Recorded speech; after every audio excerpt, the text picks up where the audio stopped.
Mimi Mwigulu Lameck Nchemba naapa kwamba nitakuwa mwaminifu kwa Jamhuri ya Muungano wa Tanzania na kuitumikia kwa moyo wangu wote, na kwamba nitaihifadhi, nitailinda na kuitetea Katiba ya Jamhuri ya Muungano wa Tanzania kwa mujibu wa sheria iliyowekwa. Ewe Mwenyezi Mungu nisaidie.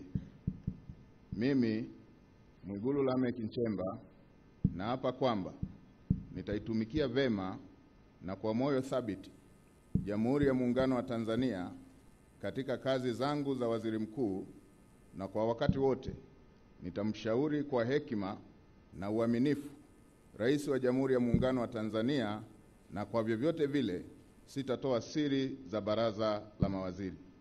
Ewe Mwenyezi Mungu nisaidie. Mimi Mwigulu Lameck Nchemba naapa kwamba katika kutekeleza madaraka niliyopewa kwa mujibu wa Katiba ya Jamhuri ya Muungano wa Tanzania, nitatetea na kudumisha umoja wa Jamhuri ya Muungano wa Tanzania kwa mujibu wa Katiba ya Jamhuri ya Muungano wa Tanzania. Ewe Mwenyezi Mungu nisaidie.